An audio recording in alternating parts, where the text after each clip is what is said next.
আসসালামু আলাইকুম প্রিয় দর্শক, আজকে আপনাদেরকে জানাবো যে ব্যক্তি 100টি খুন করেও আল্লাহর রহমতে মাপ পেয়ে গেল। হযরত মুহাম্মদ সাল্লাল্লাহু আলাইহি সাল্লাম নবী কারীম বলেছেন, বনী ইসরাইলের মধ্যে এমন একজন লোক ছিল যে 99টি হত্যা করল। এমন সময় লোকটি আল্লাহর দরবারে নাজাতের কোনো উপায় আছে কিনা তা জানার জন্য বের হয়ে পড়ল। প্রথমে একজন গির্জাবাসী পাদ্রীর নিকট জিজ্ঞাসা করল, আমার তওবা কবুল হবে কি? পাদ্রী বলল না। তখন তাকে হত্যা করল।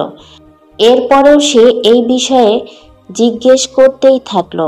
কোনো এক ব্যক্তি তাকে বলল, অমুক লোকালয়ে একজন আলেম আছে, তার নিকট গিয়ে জেনে নাও। তারপর লোকটি আবার রওনা দিল, কিন্তু পথিমধ্যে তার মৃত্যু হয়ে গেল। তবে মৃত্যুকালে তার মুখটি সেই লোকালয়ের দিকে ঝুঁকিয়ে রাখল। এখন তাকে নিয়ে রহমতের ফেরেশতা ও আযাবের ফেরেশতা ঝগড়া ও বিতর্ক আরম্ভ করল। এমন সময় মহান পরওয়ারদিগার যে লোকালয়ের দিকে লোকটি যাচ্ছিল তওবা করার জন্য তাকে হুকুম করল, হে গ্রাম, লোকটির নিকটবর্তী হয়ে যাও। আর যেখানে সে হত্যার কাজ করত সেই গ্রামকে হুকুম করল, হে গ্রাম, তার থেকে দূরে সরে যাও। তারপর ফেরেশতাদেরকে বলল, তোমরা উভয় লোকালয়ের দূরত্ব পরিমাপ করে দেখো, লোকটি কোন লোকালয়ের বেশি নিকটবর্তী ছিল। তারপর পরিমাপ করে দেখল, তওবা করতে যাওয়া লোকালয়টি হত্যাকৃত লোকালয়ের তুলনায় 1 বিঘত পরিমাণ নিকটবর্তী। সুতরাং মহান আল্লাহ তাআলা তখন তাকে ক্ষমা করে দিল। সুবহানাল্লাহ। পাপী যদি পাহাড় পরিমাণও পাপ করে তবুও সে আল্লাহর রহমত থেকে নিরাশ না হয়ে খালেস অন্তরে তওবা করলে আল্লাহ তাআলা তাকে ক্ষমা করবেন। মহান আল্লাহ পাক বলেন, হে আমার বান্দাগণ, তোমরা যারা নিজেদের প্রতি অবিচার করেছ, আল্লাহর অনুগ্রহ হতে নিরাশ হও না।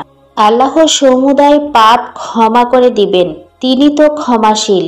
তিনি আরো বলেন, তিনি তার বান্দাদের তওবা কবুল করেন এবং পাপ মোচন করেন, এবং তোমরা যা করো তিনি তা জানেন। কোনো বিষয় পরিপূর্ণভাবে না জেনে সিদ্ধান্ত দেওয়া যাবে না। মূর্খ ব্যক্তি কোনো সমস্যায় পড়লে কোরআন সুন্নাহে অভিজ্ঞ কোনো আলেমের কাছে জিজ্ঞেস করে তার সমস্যার সমাধান করে নেবে। মহান আল্লাহ রাব্বুল আলামিন আমাদের সবাইকে খাঁটি তওবা করে নেক কাজ করে বাকি জীবনটা অতিবাহিত করার তৌফিক দান করুন, আমিন। প্রিয় দর্শক, এই ছিল আমাদের আজকের ভিডিও। আমাদের এই ভিডিও সম্পর্কে মন্তব্য জানাতে কমেন্ট করুন। ভিডিওটি ভালো লাগলে লাইক দিন। আমাদের অন্য ভিডিওগুলো দেখুন। ভালো লাগলে এখনই সাবস্ক্রাইব করে পাশে থাকা বেল আইকনটি প্রেস করুন। এতে করে আমাদের সকল ভিডিও নোটিফিকেশন আপনার কাছে পৌঁছে যাবে। এখনকার মতো বিদায় নিচ্ছি। দেখা হবে নতুন কোনো ভিডিওতে।